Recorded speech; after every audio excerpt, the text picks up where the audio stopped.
Commander Lyra Vex stared out the window of her small apartment in the United Nations Extraterrestrial Embassy complex. The New York skyline glittered in the evening light, but she found no comfort in the view. 3 days ago, her homeworld had fallen to the Draxian Empire. 3 days since she had become the last known survivor of her species with diplomatic status. 3 assassination attempts in the past week alone told her exactly how much time she had left. Lyra's silver skin caught the blue light from her tablet as she scrolled through Earth's legal codes for the 5th time that day. Her slender fingers, metallic yet warm to the touch, paused over a section she had previously overlooked. A potential lifeline. Marriage to a human citizen would grant her immediate protected status. It would bypass the normal 10-year waiting period for alien residence. It would keep her alive. She set the tablet down and pressed her hands to her face. The gesture was something she had learned from humans. Her own people had different ways of showing distress. But after 5 years on Earth as a diplomatic liaison, human mannerisms had become second nature. A soft beep from her communication device interrupted her thoughts. A message from the United Nations Diplomatic Service. Final review of Arcturian. Alliance status. Meeting scheduled for 9 o'clock tomorrow. Lyra knew what this meant.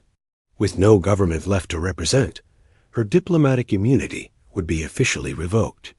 The Draxians would file for her immediate deportation, claiming she possessed classified intelligence. She would be dead before reaching their processing center. She had no friends close enough to ask for such a personal favor as marriage. Most humans still found her unsettling. Her silver skin that seemed to flow like liquid metal when she moved, her eyes that glowed slightly in the dark, her too perfect posture and formal manner of speaking. But there was one human who had always treated her with respect. Officer Daniel Kelly. He worked security in the eastern quadrant of the complex. He never flinched when she moved too quickly, unlike the others. He had even attempted to learn a few phrases in her native tongue, though human vocal cords could never quite manage the resonant tones of Arcturian speech. Lyra checked the time. Officer Kelly would be finishing his shift in 20 minutes. She had that long to prepare what she would say, how she would ask a near stranger to marry her to save her life. She practiced in front of the mirror, trying to make her expression more human, more emotional. Officer Kelly, I require your assistance. In a personal matter. No, too formal. Daniel, I need your help. Better, but still not right. How did humans do this? In their entertainment programs, proposals were made with flowers and rings and bended knees. She had none of these things to offer, only danger and obligation. Lyra left her apartment, nodding to the security cameras that tracked her movements. She wondered if the Draxian operatives were watching her even now, planning their next attempt. The last one had been close. A poison delivery meant to look like diplomatic correspondence.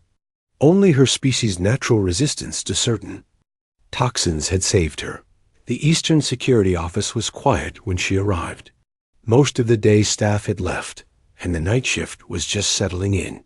Officer Kelly was at his desk, filling out end-of-day reports. His brown hair was slightly messy, as if he had run his hands through it many times during his shift. He looked up when she entered, surprise clear on his face. Commander Vex, he said, standing. Is everything all right? No, she answered honestly. Arcturians valued directness.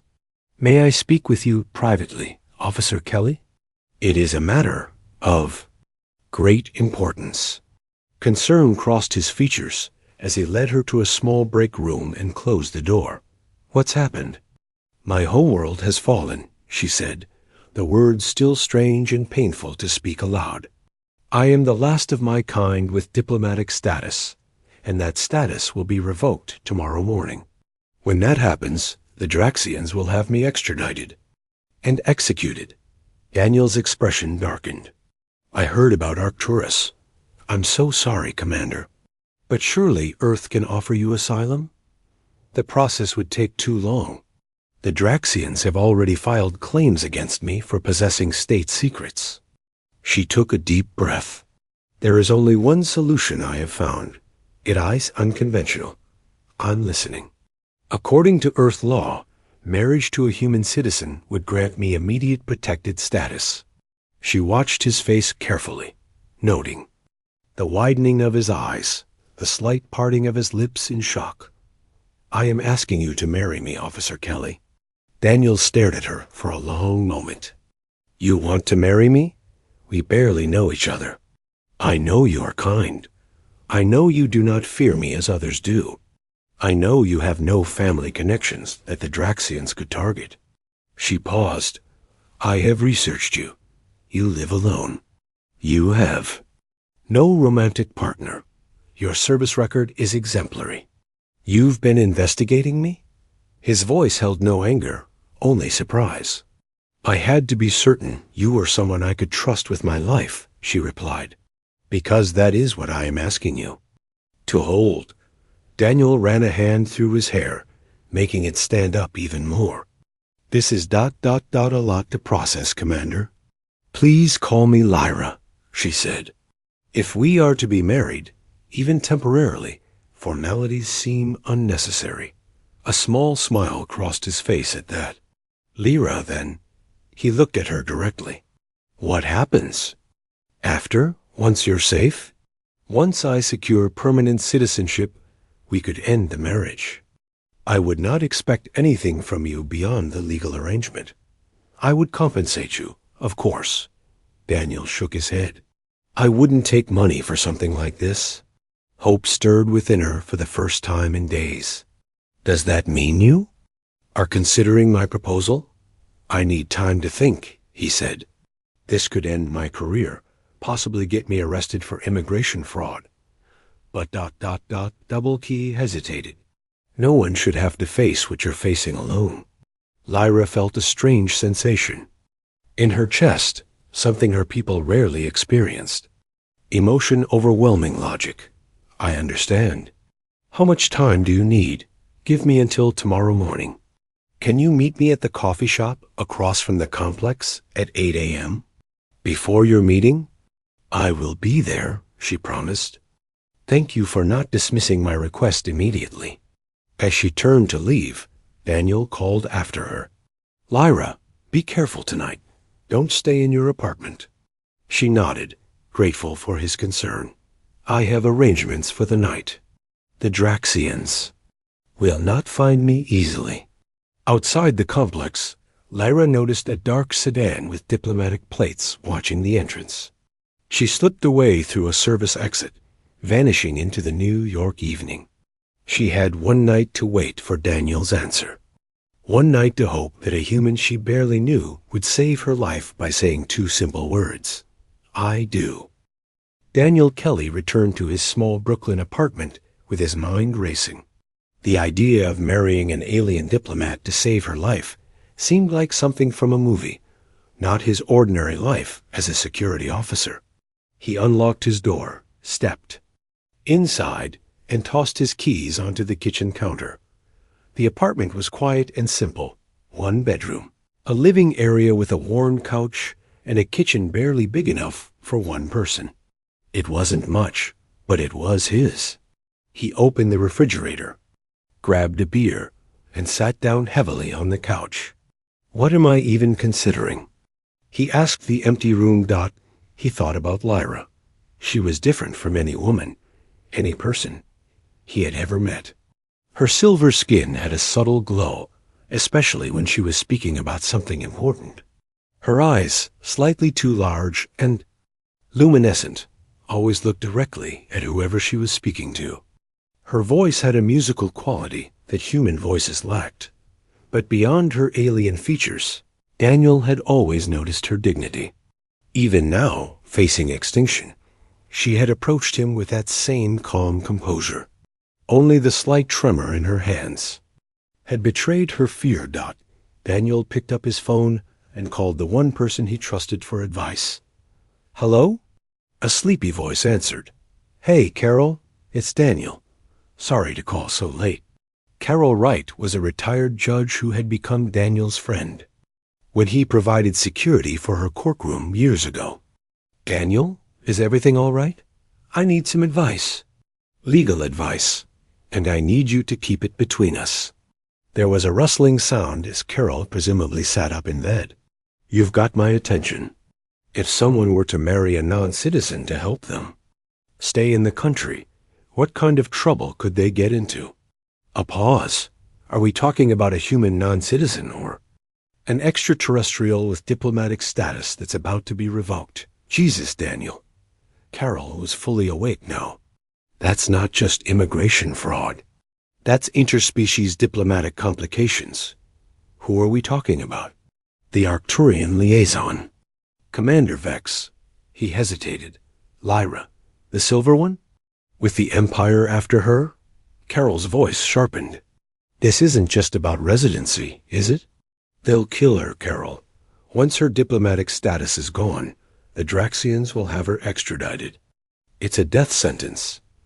Another long pause. You care about her. It wasn't a question, but Daniel answered anyway. I respect her. She doesn't deserve what's happening. You know this could end your career? Possibly land you in federal prison? I know, Carol sighed. As your friend, I should tell you to run the other way. As someone who believes in justice, I understand why you're considering this. Would you? Daniel hesitated. Would you be willing to perform the ceremony? If I decide to do it? You want me to help you commit potential fraud? Despite her words, her tone wasn't angry. I want someone I trust to be there, to make it as legitimate as possible. Carol was quiet for so long that Daniel thought she might have hung up. Finally, she spoke. My bookstore, tomorrow morning. If you decide to go through with this, bring her there. 7 o'clock. Thank you, Carol. Don't thank me yet. Think very carefully about this, Daniel. Very carefully. After hanging up, Daniel sat in his darkened apartment for a long time. He thought about his life, his job, his small circle of friends, his quiet existence. He thought about Lyra, alone, hunted, the last of her kind with nowhere to turn. By the time he finally went to bed, his decision was made. The alarm woke him at 6 a.m. He showered, shaved, and put on his best clothes, a dark blue suit he kept for special occasions. As he knotted his tie, he caught his reflection in the mirror. Getting married today, he said to himself. Still not quite believing it. Daniel arrived at the coffee shop at 7:45 a.m. He ordered 2 coffees, one regular for himself and one with extra sugar. He had noticed once that Lyra seemed to enjoy sweet things, one of the few human indulgences her species shared. The minutes ticked by. 7:50, 7:55, 8:00. No sign of Lyra. By 8:10. Daniel felt a growing sense of worry. This wasn't like her. Arcturians valued punctuality. He tried calling the security office at the complex, but no one had seen Commander Vex since yesterday. At 8:15. Just as Daniel was about to leave the coffee shop and head to the embassy complex, the door opened. Lyra entered, but something was wrong. Her normally bright silver skin seemed dulled, almost gray. She moved stiffly, scanning the room quickly before spotting him. Officer Kelly, she said, sliding into the seat across from him. I apologize for my tardiness. What happened? He asked, noticing how she kept her back to the wall, her eyes constantly moving to the door and windows. They found my safe location. Her voice was even, but Daniel could see the tension in her shoulders. I had to evade them. Are you hurt? No, but I had to use cellular compression to appear more human during my escape. It is taxing. She looked at him directly. Have you made your decision? Daniel pushed the coffee with extra sugar toward her. Drink this. It might help. She took a sip, and a faint shimmer passed over her skin. Thank you. I've made my decision, Daniel said. Yes, I'll marry you. The relief that washed over Lyra's face made her entire body seem to brighten. Thank you, Daniel. I will honor this commitment. I have a friend, a former judge. She's willing to perform the ceremony. Right now, if we hurry. Lyra nodded. My meeting at the embassy is at 9 a.m. By then, I need to be your wife on paper. The word wife hung in the air between them, making the situation suddenly very real. Daniel cleared his throat. Then we should go. As they left the coffee shop, Daniel noticed a black car with tinted windows parked across the street. He casually placed his hand on Lyra's lower back, guiding her in the opposite direction. We're being watched, he whispered. Draxian operatives, she confirmed. They have been following me since dawn. Can you run in those shoes? A slight smile touched Lyra's lips. My species can outrun your Olympic champions, Daniel. Good to know. On 3, we run. 1.2. 3. They took off down the sidewalk. Daniel leading the way through a maze of side streets he knew well from years of morning jogs. Behind them, he heard car doors slam and shouts. This way, he called, pulling Lyra into an alley that connected to another street. They emerged near a subway entrance and hurried down the steps. Inside a crowded train car, pressed together among morning commuters, Daniel looked down at Lyra. Are you okay? Her skin had taken on a slight blue tint. Stress, he guessed. But, she nodded. Yes, but we need to hurry. My meeting. We'll make it, he promised, checking his watch. 8:25 a.m. Carol's bookstore is just 2 stops away. As the train rumbled through the tunnel, Daniel realized he was still holding Lyra's hand. Her fingers were entwined with his, cool and smooth against his skin. She didn't pull away, and neither did he. Carol's bookstore was tucked between a laundromat and a small grocery store. The sign above the door read, Writes Reads, in faded gold letters. Daniel and Lyra hurried inside, the small bell above the door announcing their arrival.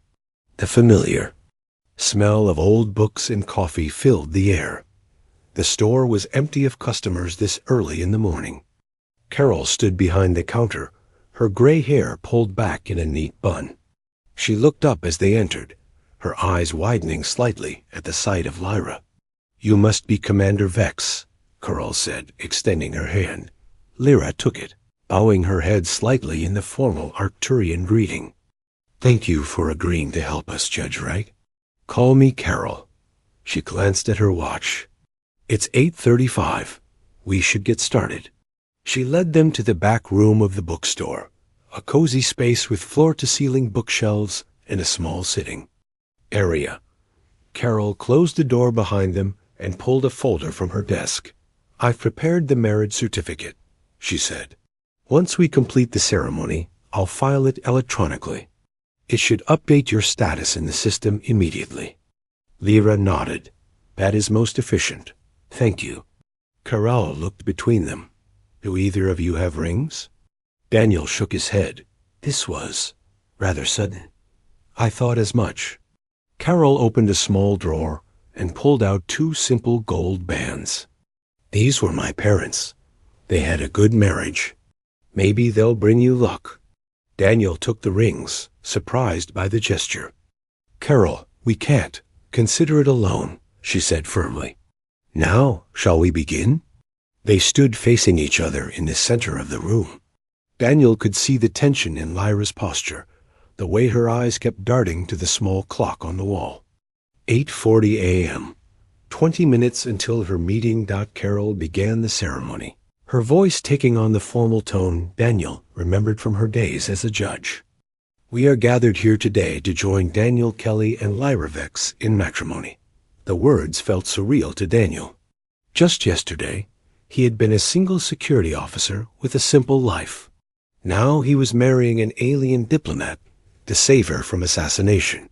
His hands were steady as he held Lyra's, but his heart raced. Do you, Daniel Kelly, Take Lyra Vex to be your lawfully wedded wife, to have and to hold from this day forward, for better or worse, for richer or poorer, in sickness and in health. Until death do you part? Daniel looked into Lyra's luminescent eyes. I do. And do you, Lyra Vex, take Daniel Kelly to be your lawfully wedded husband, to have and to hold from this day forward, for better or worse, for richer or poorer, in sickness and in health, until death do you part? Lyra's voice was clear and strong. I do. The rings, please, Karal said. Daniel took Lyra's hand. Her skin was cooler than a human's, with a slight metallic sheen. He slid the gold band onto her finger. It fit perfectly, as if made for her. With this ring, I thee wed, he said softly. Lyra took the other ring, her movements precise and careful as she placed it on Daniel's finger. With this ring, I thee wed, she repeated, the human phrase sounding musical in her Arcturian accent. By the power vested in me by the state of New York, I now pronounce you husband and wife, Carol declared. You may kiss the bride, Daniel hesitated. They hadn't discussed this part. He looked at Lyra, unsure. She stepped forward, placing a hand lightly on his chest. In my culture, she whispered, we seal bonds by touching foreheads. Daniel nodded, leaning forward until their foreheads met. Lyra's skin was cool against his, and he felt a subtle vibration, like a gentle current passing between them. It lasted only a moment, but when they stepped apart, something had changed. A connection had formed. Carl smiled. I'll file the certificate. Now, she moved to her computer and began typing. This will only take a minute. Lyra checked the time again. 8:50 a.m. We need to hurry. Daniel nodded. I'll go with you to the embassy. That would be appreciated, Lyra said, and Daniel could see the relief in her eyes. Carl looked up from her computer. It's done. The system has updated your status, Lyra. You are now officially Lyra Vex Kelly, spouse of a United States citizen. Lyra's skin brightened momentarily with emotion. Thank you, Carol. I am in your debt. Just be safe, Carol said. Both of you. They left the bookstore and hurried toward the subway station. Daniel kept a watchful eye out for any sign of the Draxian operatives, but the streets seemed clear for now. On the train back to the embassy, they sat close together. Daniel noticed Lyra looking at the gold band on her finger with a curious expression. Is everything okay? He asked. On my world, we did not have marriage as humans understand it, she explained. We had partnership contracts for reproduction and child rearing, but they were temporary arrangements. She looked up at him. Your ceremony speaks of forever. Until death do you part. It is a beautiful concept. Daniel smiled slightly. It is, even if our circumstances are unusual. Daniel, Lyra said, her voice low, I need you to understand what might happen. The Draxians will not be pleased when they discover what we have done. They may target you as well. I know the risks, he said. I made my choice. They arrived at the embassy complex with 5 minutes to spare. Security was heavier than usual, with armed guards at every entrance. Daniel showed his ID, and they were allowed inside Dot as they walked toward the meeting room. Lyra stopped suddenly. I cannot ask you to come with me. It might put your position at risk. Daniel took her hand, the gold band cool against his fingers. We're in this together now. For better or worse, remember? A ghost of a smile passed across Lyra's face. A very human sentiment. You'll get used to those, he said, squeezing her hand gently. Dot, they entered the meeting room together. 5 human officials sat at a long table alongside 2 Draxian representatives. The Draxians were humanoid in shape, but with rough, reddish skin that looked like dried clay. Their eyes narrowed when they saw Lyra. One of the human officials, a woman with short gray hair, spoke first. Commander Vex, we are here to discuss the revocation of your diplomatic status following the fall of the Arcturian alliance. Lyra stepped forward, her posture straight and dignified. I understand. However, there has been a change in my situation. She held up her hand, showing the gold band. As of 8:45 this morning, I am the spouse of a United States citizen. According to Earth law, I now have protected status. The room erupted in surprised murmurs. The Draxian representatives stood, their faces twisted with anger. This is outrageous, one of them hissed. This is clearly a fraud to avoid extradition. Daniel stepped forward. It's not fraud. Lyra is my wife. He placed a protective hand on her shoulder. And under Earth law, she stays here. The gray-haired official looked between Daniel and Lyra, her expression unreadable. Officer Kelly, are you aware of the potential consequences of what you've done? This could be considered interference in interstellar diplomatic matters. I'm aware, Daniel said, standing firm beside Lyra. And I stand by my decision. The official studied them for a moment longer, then nodded.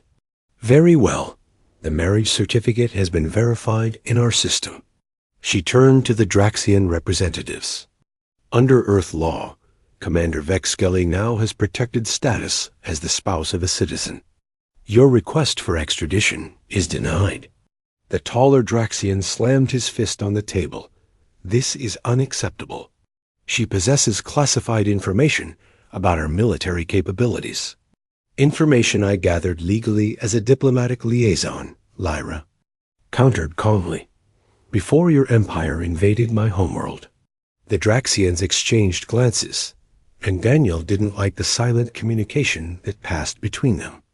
The shorter one spoke, his voice like gravel. The Draxian Empire will file a formal protest with Earth's governing council. This matter is not settled. For now, it is, the human official said firmly. This meeting is adjourned. As the Draxians left, their cold eyes lingered on Daniel and Lyra. The message was clear. This wasn't over. Once everyone else had filed out, the gray-haired official approached them.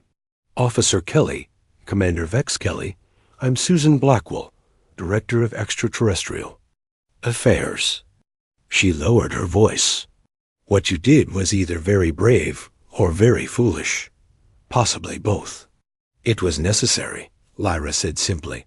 Director Blackwell nodded. I suggest you both take some time off. The Draxians won't give up easily, and they have. Operatives throughout the city. She handed Daniel a card. Call this number if you need anything. We take care of our own, and that now includes both of you. When they left the embassy, the sun was high in the sky. Daniel checked his watch. 10:30 a.m. It felt impossible that only a few hours had passed since he'd met Lyra at the coffee shop. In that time, his entire life had changed. What now? He asked. Lyra looked around cautiously. I cannot return. To my apartment. It is not safe. Then you'll stay with me, Daniel said without hesitation. My place isn't much, but it's secure. Building manager is an ex-cop, and there's good security. Thank you, Lyra said. Her voice had a slight tremor, the first real sign of the strain she was under. I have some emergency supplies in a locker at the Central Transport Station. We should collect them. They took a roundabout way to the station, changing subway lines twice to ensure they weren't being followed. At the station, Lyra retrieved a small silver case from a locker. What's in there? Daniel asked as they walked through the crowded terminal.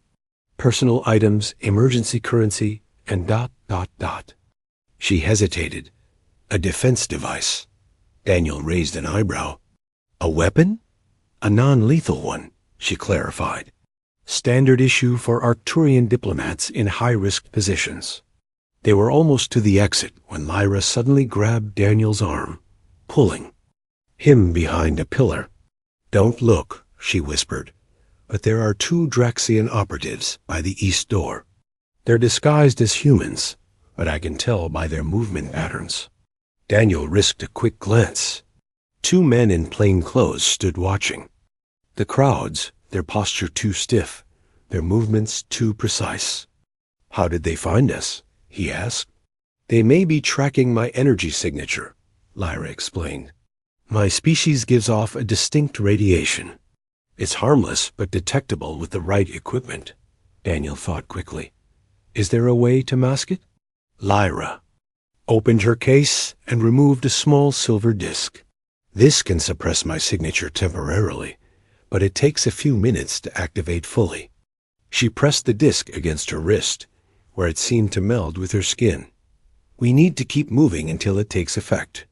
They merged into a group of tourists, staying in the center of the crowd as they moved toward the west exit. Daniel kept his arm around Lyra, trying to look like any other couple dot as they neared the exit. One of the Draxian operatives looked in their direction. For a heart-stopping moment, Daniel thought they'd been spotted. But the operative's gaze moved on.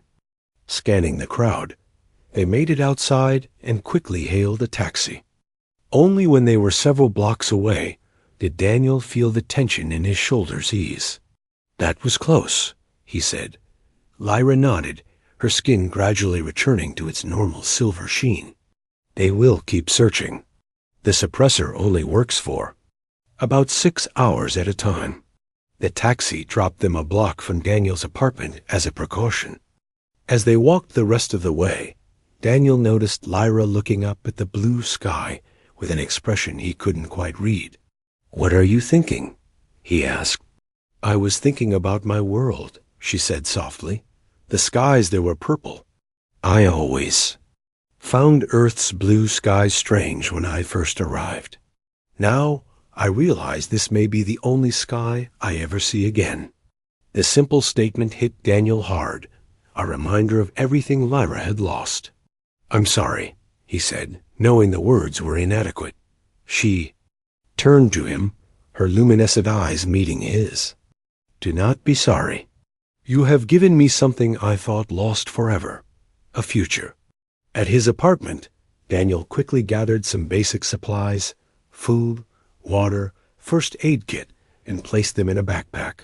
We should be ready to leave quickly. If needed, he explained. Lyra watched him, her head tilted slightly.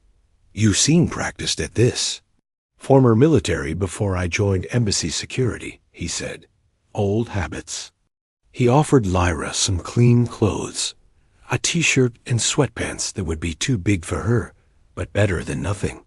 She thanked him and went to the bathroom to change. While she was gone, Daniel called in to work, explaining that he needed emergency personal leave. His supervisor wasn't happy, but agreed to a week off. Next, he called Carol to thank her again and let her know they were safe for now. When Lyra emerged from the bathroom, Daniel almost smiled. His clothes dwarfed her slender frame, the t-shirt hanging to her knees. But there was something strangely intimate about seeing her in his clothes, something that made the reality of their situation hit home. What happens now? She asked, sitting carefully on the edge of his couch. Daniel sat beside her. We lie low. Figure out our next steps. Director Blackwell seems like an ally. We might be able to count on her help. Lyra nodded, then suddenly stiffened. Her head turned toward the window. Daniel, there's someone on the fire escape. He moved quickly to the window, staying to the side to avoid being seen. A shadow moved across the metal grating, too fast for a human. How did they find us so quickly? Daniel whispered. Lyra's expression was grim. The suppressor must be malfunctioning. She reached for her silver case. We need to leave, now. The window shattered inward in a spray of glass. Daniel reacted. Instantly, pushing Lyra behind the couch for cover. A dark shape lunged through the broken window. A Draxian operative in full combat gear, no longer bothering with a human disguise. Run! Daniel shouted to Lyra. I'll hold them off. But instead of running, Lyra stepped forward, the small silver disc from her case now in her hand. As the Draxian charged, she pressed a button on the disc. A pulse of blue energy shot outward, hitting the attacker. The Draxian froze in mid-motion, then collapsed to the floor. "We have approximately 3 minutes before he regains consciousness," Lyra said calmly, "and likely less than 5 before more arrive." Daniel grabbed the backpack. "Then let's not waste time." They fled through the emergency stairwell, descending quickly from Daniel's 4th-floor apartment. Lyra moved with surprising speed, despite her borrowed clothes, which she had rolled up at the sleeves and pant legs. "Where are we going?" she asked as they reached the ground floor. Daniel paused at the exit door, checking for signs of danger before pushing it open. "I have a friend with a cabin upstate. We should be safe there for a while." They slipped out into the alley behind the building. Daniel led the way to a small parking garage, 2 blocks away, where he kept his motorcycle. "Have you ever ridden one of these?" he asked as he handed Lyra a helmet. She examined it curiously. "No, but I am a quick learner. Just hold on to me and lean when I lean," he instructed, swinging his leg over the seat. Lyra climbed on behind him, her arms wrapping securely around his waist. The closeness felt strangely natural, as if they had done this many times before. Motorcycle roared to life, and they sped away from the city. Daniel took a complex route, using side streets and doubling back occasionally to ensure they weren't being followed. Lyra remained silent behind him, her grip steady and sure. After an hour of driving, they stopped at a small gas station. While Daniel refueled the motorcycle, Lyra went inside to buy supplies. She returned with a bag of food and 2 coffees. "I got you black coffee," she said, handing him a cup. "I noticed that's how you drink it at the embassy." Daniel was surprised. She had noticed such a small detail. "Thanks. How's your suppressor working?" Lyra checked the silver disc embedded in her wrist. "It's stabilized. We should be safe for now, but we should keep moving." Back on the road, the urban landscape gradually gave way to suburbs, then to forests and rolling hills. The spring air grew cooler as they climbed in elevation. Daniel felt Lyra rest her head against his back, a gesture of either fatigue or trust, perhaps both. The cabin came into view as they rounded a final curve. A small wooden structure nestled among pine trees with a stone chimney and a covered porch. Daniel parked the motorcycle beside it. "It's not much," he said as they dismounted, "but no one knows about this place except me and the friend who owns it." Inside, the cabin was simple but comfortable. One main room with a small kitchen area, a stone fireplace, a couch that folded out into a bed, and a bathroom tucked in the corner. Large windows looked out onto the surrounding forest. Lyra stood by one of the windows, gazing out at the trees. "It's beautiful here," she said softly. "It reminds me of the whispering forests on the northern continent of my world." Daniel busied himself checking the cabin security, locks on doors and windows, emergency supplies, the satellite phone his friend kept for emergencies. When he was satisfied, he joined Lyra by the window. "Do you want to talk about it?" he asked. "Your world, I mean." She was quiet for a moment. Arcturus was beautiful. Not like Earth. Our skies were purple. Our plants were silver and blue, rather than green, but beautiful in its own way. She turned to face him. "I was supposed to be there when it fell. I had a transport scheduled 2 days before the invasion, but there was a diplomatic emergency on Earth that required my attention." "You feel guilty for surviving," Daniel said. It wasn't a question. Yes. Her luminescent eyes met his. "I should have been with my people and died with them? How would that have helped anyone?" "It wouldn't have. But grief is not always logical." "Daniel," he nodded, understanding all too well. "No, it's not." They fell into a comfortable silence, watching as the sun began to set, painting the sky in shades of orange and pink. Daniel prepared a simple meal from the supplies they had brought, and they ate sitting on the porch, listening to the sounds of the forest dot as night fell. The temperature dropped. Inside, Daniel built a fire in the fireplace, the warm glow filling the cabin.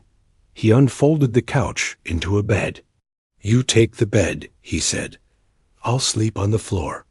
Lyra shook her head. "Your human customs are strange. We are married, yet you would sleep on the floor?" "It's not a real marriage," Daniel reminded her gently. "It was to protect you.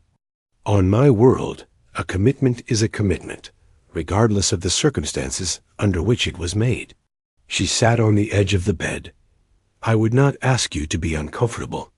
The bed is large enough for both of us." Daniel hesitated, then nodded. They lay down on opposite sides of the bed, a respectful distance between them. The fire crackled softly, casting dancing shadows on the walls. "Daniel," Lyra said after a while, "what will you do when this is over? When I am safe and no longer need your protection?" He hadn't thought that far ahead. "Go back to my job, I suppose. If they'll still have me." "And our marriage?" "We can end it, like we agreed. You'll have permanent citizenship by then." Lyra was quiet for so long that Daniel thought she might have fallen asleep. Finally, she spoke, her voice barely above a whisper. "What if I didn't want to end it?" The question hung in the air between them. Daniel turned to look at her, her silver skin glowing softly in the firelight. "What do you mean?" "I have been thinking about human customs. Your vows speak of for better or worse. We are certainly experiencing the worse now. But what if there could be a better? What if this arrangement that began as necessity could become something else?" Daniel was speechless. Lyra continued, her eyes fixed on the ceiling. "I understand if you do not feel the same. You have already done more for me than I had any right to ask." He reached across the space between them, taking her hand in his. Her skin was cool against his palm, that strange and pleasant vibration passing between them again. "I don't know what this is between us," he said honestly, "but I'd like to find out." A smile spread across Lyra's face, making her entire being seem to glow brighter. "On my world, we had a saying, 'Paths that cross in darkness may continue together in light.'" Daniel smiled back. "On Earth, we say everything happens for a reason." They fell asleep that way, hands joined across the space between them. Outside, the stars shone down on the small cabin in the woods, a tiny sanctuary in a vast and sometimes hostile universe dot in the morning. Daniel awoke to find Lyra standing by the window again, looking out at the forest. She turned when she heard him stir, and he was struck by how different she looked, not physically, but something in her bearing had changed. There was a lightness to her that hadn't been there before. "I called Director Blackwell," she said, holding up the satellite phone. "She has news. The Draxian government has officially withdrawn their extradition request." Daniel sat up, suddenly fully awake. "What?" "It seems that Earth's government has taken an interest in my knowledge of Draxian military capabilities. They've offered me a position as a strategic consultant with full diplomatic protection." Her eyes sparkled with something that looked like hope. The Draxians won't risk a direct conflict with Earth over one Arcturian. Daniel stood and crossed to her, hardly daring to believe it. "So you're safe?" "For now, yes." She placed a hand on his chest, just over his heart. "We are safe." The way she said "we" made his heart beat faster beneath her hand. This marriage that had begun as a desperate gambit had somehow, in the span of just a few days, become real. Lyra looked up at him, her luminescent eyes searching his. "Where do we go from here, Daniel Kelly?" He smiled, covering her hand with his own. "Wherever we want to, together." Outside the cabin window, the morning sun filtered through the pine trees, casting dappled light on the forest floor. For the first time since her world had fallen, Lyra felt not just safe, but at home. And Daniel, who had lived his life in quiet solitude, found himself no longer alone. What had begun with, "Marry me, please," had become something neither of them could have imagined. A true partnership, born of desperation, but growing now in hope, between the last diplomat of a fallen world and the human who had become her sanctuary.